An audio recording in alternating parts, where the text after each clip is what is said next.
নমস্কার, খবর পড়ছি Kolkata news TV YouTube channel থেকে। প্রথমেই হেডলাইন্স।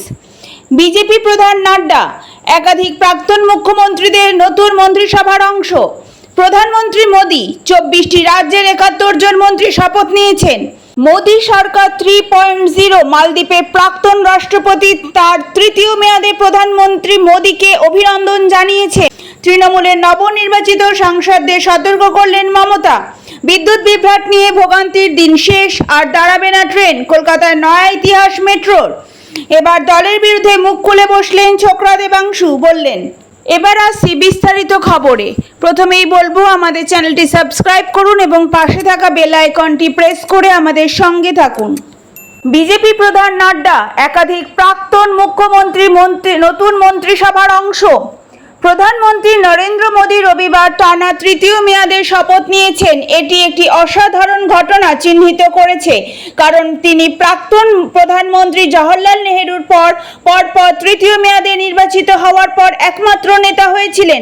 প্রতিটি পূর্ববর্তী মেয়াদের পূর্ণ মেয়াদ নরেন্দ্র মোদী ছাড়াও অমিত শাহ, রাজনাথ সিং এবং জেপি নাড্ডা সহ তার মন্ত্রীদের সদস্যরাও শপথ নিয়েছেন। দিল্লি পুলিশ আনুমানিক 1100 ট্রাফিক পুলিশ কর্মী মোতায়েন করেছে এবং রবিবার প্রধানমন্ত্রী মনোনীত নরেন্দ্র মোদীর শপথ অনুষ্ঠানে যোগদানকারী প্রতিনিধিদের জন্য ট্রাফিক চলাচল এবং রুট ব্যবস্থা সম্পর্কে একটি জনসাধারণের পরামর্শ জারি করেছে। আয়োজনটি অনুষ্ঠানের সার্বিক প্রস্তুতির অংশ। ভারতের নেবারহুড ফার্স্ট নীতির প্রমাণ হিসাবে প্রতিবেশী অঞ্চল এবং ভারত মহাসাগর অঞ্চলে বেশ কয়েকজন নেতা এবং রাষ্ট্রপ্রধানকে বিশিষ্ট অতিথি হিসেবে প্রধানমন্ত্রী মোদীর শপথ গ্রহণ অনুষ্ঠানে যোগদানের জন্য আমন্ত্রণ জানানো হয়েছে।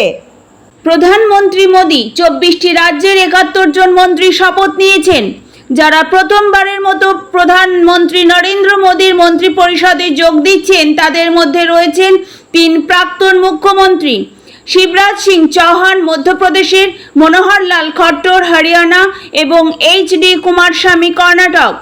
মোদী সরকারের 7 জন প্রথমবারের মতো মন্ত্রী মিত্রদের অন্তর্গত টিডিপির কে রামমোহন নাইডু এবং চন্দ্রশেখর পেমসানি, জেডিইউর লালন সিং এবং রামনাথ ঠাকুর, আরএলডি এর জয়ন্ত চৌধুরী, এলজেপির চিরাগ পাসওয়ান এবং জেডি এর এইচ.ডি. কুমারস্বামী।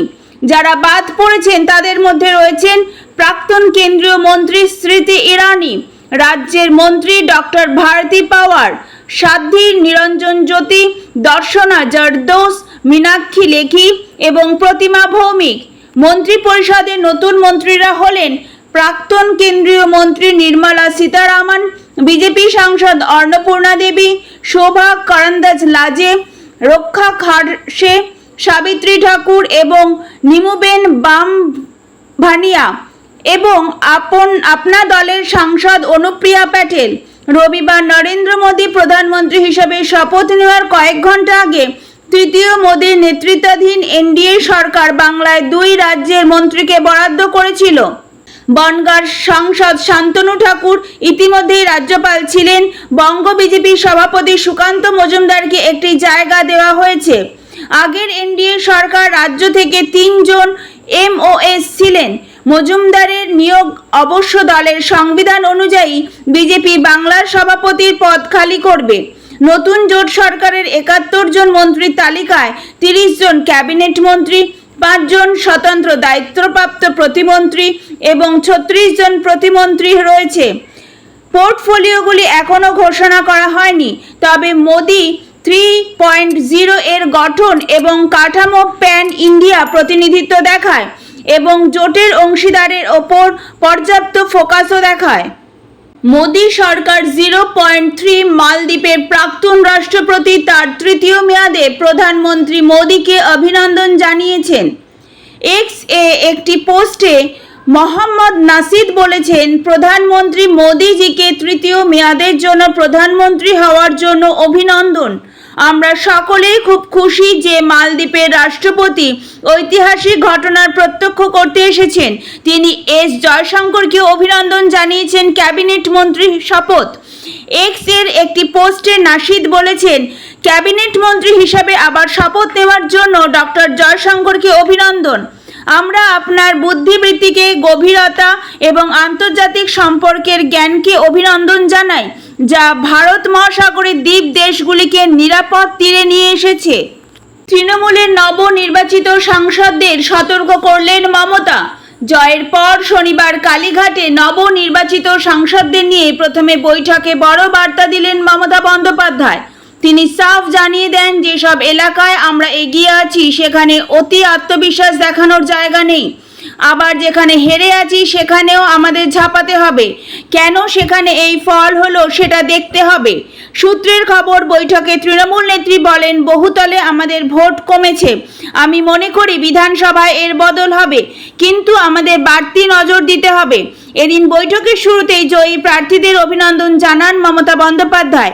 পরাজিত প্রার্থীদের কয়েকজনের লড়াইয়ের প্রশংসা করলেও কাউকে কাউকে সতর্ক করেন তৃণমূল নেত্রী।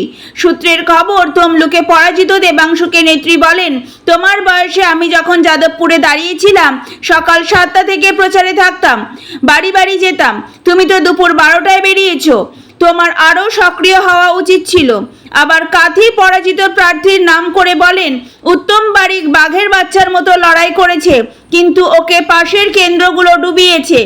মালদা উত্তরে পরাজিত প্রাক্তন আইপিএস অফিসার প্রসূন বন্দ্যোপাধ্যায়ের উদ্দেশ্যে নেত্রী বলেন, তুমি মালদায় যাবে না, কলকাতায় তোমাকে অন্য দায়িত্ব দেওয়া হবে।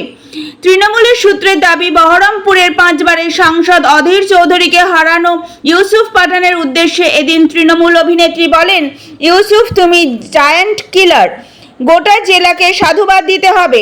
অভিষেক বন্দ্যোপাধ্যায় সম্পর্কে বলেন, ওর রেকর্ড কেউ ভাঙতে পারবে বলে আমার মনে হয় না। প্রথমবার লোকসভা ভোটের ময়দানে আসা শর্মিলা সরকার, মিতালি বাগের পাশাপাশি বরানগরের উপনির্বাচনে জয়ী সায়ন্তিকা বন্দ্যোপাধ্যায়ের বিশেষ প্রশংসা করেন মমতা বন্দ্যোপাধ্যায়। সূত্রের খবর, তৃণমূল নেত্রী এদিন বলেন, মহিলা সাংসদদের আরও সক্রিয় হতে হবে। মনে রাখবেন, মহিলারা আমাদের পাশে আছে, তাদের পাশে থাকতে হবে। বিদ্যুৎ বিভ্রাট নিয়ে ভোগান্তির দিন শেষ, আর দাঁড়াবে না ট্রেন। কলকাতায় নয়া ইতিহাস মেট্রোর। কলকাতা এবং সংলগ্ন শহরতলির অফিস যাত্রীদের জন্য কলকাতা মেট্রো লাইফলাইন বলে পরিচিত, কিন্তু হামেশাই নানান কারণে, বিশেষ করে বিদ্যুৎ বিভ্রাটের জন্য টানেলের মধ্যেই থমকে থাকে মেট্রো পরিষেবা, যার ফলে চরম ভোগান্তির শিকার হন মেট্রো যাত্রীরা। তবে এবার মাটির নিচে মেট্রো রেলের বিদ্যুৎ বিভ্রাটের সমস্যা দূর করতে চলেছে কলকাতা মেট্রো, যার ফলে বিদ্যুৎ বিভ্রাটের পরেও টানেলের মধ্যে আর ঘন্টার পর ঘন্টা দাঁড়িয়ে থাকবে না মেট্রো, বরং এক বিশেষ পদ্ধতিতে বিদ্যুৎ বিভ্রাটের পরেও নির্দিষ্ট গন্তব্য স্টেশনে পৌঁছে যাবে ট্রেন। মেট্রো রেল সূত্রের খবর, অত্যাধুনিক প্রযুক্তি সম্পন্ন ব্যাটারি এনার্জি স্টোরেজ সিস্টেম চালু করা হলে বিদ্যুৎ বিভ্রাটের পরেও চলতে থাকবে মেট্রো রেল। সব ঠিক থাকলে চলতি বছরের শেষের দিকে কলকাতা মেট্রোর ব্লু লাইনে প্রথমবার চালু করা হবে এই পরিষেবা। জানা যাচ্ছে, ইনভার্টার এবং অ্যাডভান্সড কেমিস্ট্রি সেল ব্যাটারিকে কাজে লাগিয়েই এই সিস্টেম চালু করা হবে। মেট্রো স্টেশনগুলিতে 2 মেগাওয়াট ক্ষমতা সম্পন্ন মোট 7টি বিইএসএস ইনস্টল করার পরিকল্পনা রয়েছে। এই কাজ সম্পন্ন হলে আগামী দিনে টানেলের মধ্যে থাকাকালীন বিদ্যুৎ বিভ্রাট হলেও মেট্রো কমপক্ষে 30 কিলোমিটার বেগে পৌঁছে যাবে পরবর্তী মেট্রো স্টেশনে। জানা যাচ্ছে, ইতিমধ্যে এই প্রকল্প বাস্তবিত করার জন্য বহু বিদেশি বহুজাতিক সংস্থা কলকাতা মেট্রোর সঙ্গে একযোগে কাজ করতে আগ্রহ প্রকাশ করেছে। মেট্রো রেল সূত্রের খবর, সব ঠিক থাকলে চলতি বছরের শেষেই এই বিশেষ পদ্ধতিতে চালানো হবে কলকাতা মেট্রো। তবে যদি নির্ধারিত সময় এই প্রকল্পের কাজ শেষ করা যায়, তাহলে কলকাতা মেট্রোতে প্রথম এই পরিষেবা যুক্ত হতে চলেছে। এবার দলের বিরুদ্ধে মুখ খুলে বসলেন ছোকরা দেবাংশু। বললেন, লোকসভা নির্বাচনে রাজ্যে কার্যত মুখ থুবড়ে পড়েছে বিজেপি, আর তারপর থেকেই চলছে একের পর এক বিস্ফোরক মন্তব্য করেই চলেছে বঙ্গ বিজেপির নেতারা। কারোর কথায় চক্রান্ত হয়েছে, তো কেউ দোষ ঠেলছেন রাজ্য নেতৃত্বের ঘাড়ে। আর এবার বিজেপির পাশাপাশি হারার পর ফোঁস করে উঠলেন তৃণমূলের দেবাংশু ভট্টাচার্য। দলের বিরুদ্ধে বিস্ফোরক মন্তব্য করে বসলেন তমলুকের তৃণমূল প্রার্থী শুভেন্দু গড়। তমলুকের শাসক দলের প্রার্থী দেবাংশু ভট্টাচার্যকে হারিয়ে জয়ী হয়েছেন বিজেপি প্রার্থী অবসরপ্রাপ্ত প্রাক্তন বিচারপতি অভিজিৎ গঙ্গোপাধ্যায়। 2024 লোকসভা নির্বাচনের ঠিক আগে বিচারপতি পদ থেকে ইস্তফা দিয়ে জনতার দরবারে হাজির হয়েছিলেন অভিজিৎ গঙ্গোপাধ্যায়।